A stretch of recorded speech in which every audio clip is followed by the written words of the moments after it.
Well, it's great to speak with you today, Tim, and we look forward to hearing your views on the key to operational excellence. The background is that you have an article on the Supply Chain Management Review, Key to Operational Excellence. Be interested to hear your topic. Can you start by providing a brief background of yourself? Sure.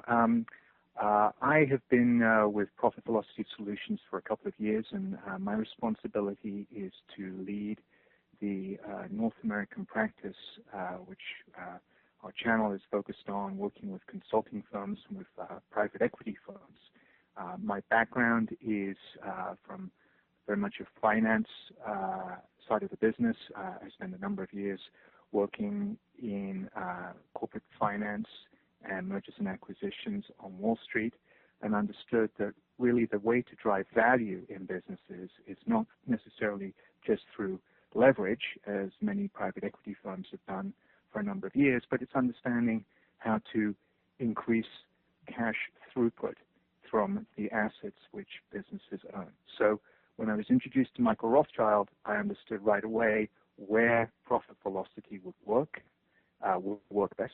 And that, as we have found with some of our early adopter customers, is very much in the private equity community. And can you talk a little bit about, so what is operational excellence?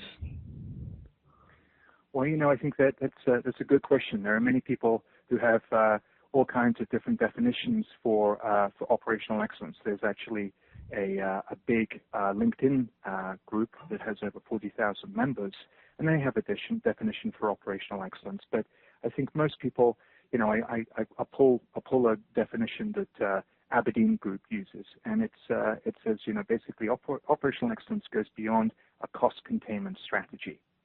This critical process helps companies realign priorities to actions and simplify decision making, accelerate positive results, and regain competitive advantage. For leading manufacturers, it is a company-wide framework to renew corporate strategy. So maybe if we work with that as sort of a definition of operational excellence, I can expand on where I see Profit Velocity fitting into that definition.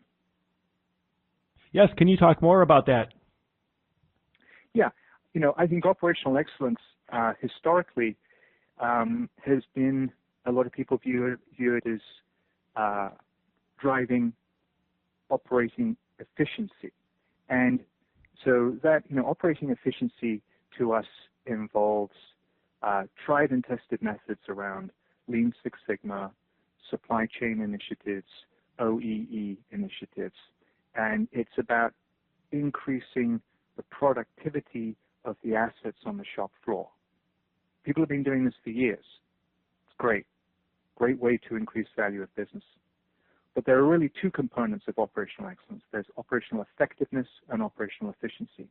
And operational effectiveness involves the front of the house. It's taking a lot of the principles of lean. How do you lean out the supply of orders that is coming over your transom so that you really pick the ones that are making you the most money from your assets? Today, everybody in manufacturing uses the metric of unit margin to guide their decision making. Okay, it's not wrong. It's the best they got. But unit margin, if you break it down, is return on material cost. And the return on material cost is great if you're in the business of buying and selling inventory. But if you are an asset-intensive manufacturer and you use unit margin to guide your decision making around sales, production, planning, you're really missing the ball. Because what you need to be looking at is return on assets. Because that's what you've invested your capital in. That's what the shareholders looking to. They want to see is how quickly you're making money from your machines. And that's what we do. That's a key metric that we measure. Cash contribution by SKU per minute or hour of machine time. Very different from unit margin. And who needs to focus on operational excellence? I'm sorry, could you repeat the question? Who should pay attention to or care about operational excellence? Well, as I said, there are 40,000 members of a LinkedIn society looking at operational excellence. So there are a lot of people out there.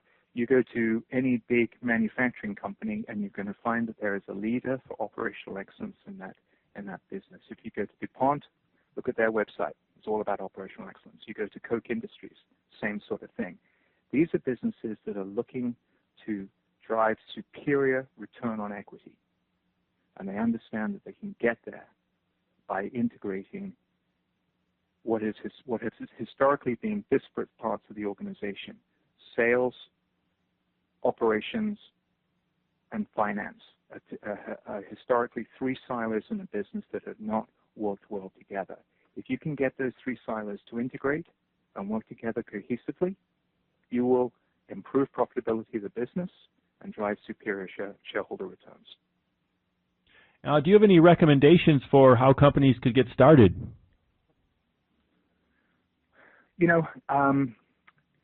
There's if you're looking at ways to drive operational effectiveness, and that's what we're focused on. We're looking at the front of the house, not the back of the house.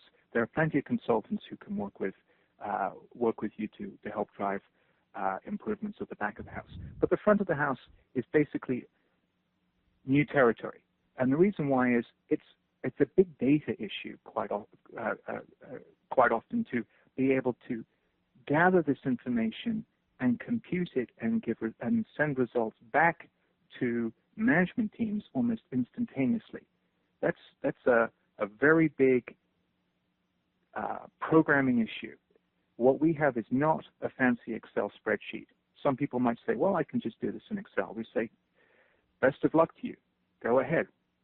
And quite often, after 6 months, they come back to us and say, you know what, it's not quite as easy as we thought it was. And we say, no, it's not. It's a very, very complicated computing task. So we have a very nice packaged SaaS application that is quick to turn on, can be up and running in 2 to 3 weeks, and will drive tremendous value. I mean, we typically look at a 6 to 10x return on investment in the first year of using our application. So if you're an investor and I came to you and said, if you give me $10,000, I'll give you $70,000 back. Is that a good return to you? Yeah, definitely. There you go. And do you have any final? Did we cover everything you wanted to discuss about the topic? I think I've pretty much covered off everything here. When it comes to, let's just come back to S&OP and the supply chain article, right? S&OP historically has been about trying to match supply with demand without very much of an insight into how profitable that activity was going to be. A lot of companies today are introducing what's called integrated business planning, which is introducing this finance component. It's a major step forward. And if you're in retail or distribution, you're probably doing just fine. But I come back to, if you're in an asset-intensive, SKU-rich manufacturing environment, you don't want to be using unit margin to guide your decisions. You need to be using the metric of profit velocity. And when you do so, we find time and time again there's an opportunity to increase EBITDA by 3+ points of revenue over an 8 to 16 month period. So there's real value. We say it's hiding there in the seat cushions. You just got to understand how you can capture that value through a more effective S&OP process. From an industry standpoint, we look for, as I said, the asset-intensive, high SKU manufacturing businesses, and those would include businesses like specialty chemicals, steel mills, contract pharmaceutical, electronic component part manufacturing, packaging businesses, auto parts. So it's a fairly broad universe of businesses, and it's obviously global too. Our business, we have offices in Singapore, and we have offices throughout North America now. Why in Singapore? Because it's the center for electronic component manufacturing. We work with semiconductor manufacturing companies there. So there's huge opportunity globally for this approach. Our model, as I said earlier, is we work with consulting firms who use our application to drive value for their clients. We don't want to be in the business. We don't want to be in that consulting business. We don't want to scale up to compete with them. We want to enhance their capabilities to drive value for their clients. Thank you, Tim, for sharing your views and about the article that you had on key to operational excellence and the additional insights that you provided. It was my pleasure, and look forward to speaking with you again, Dustin. Thank you.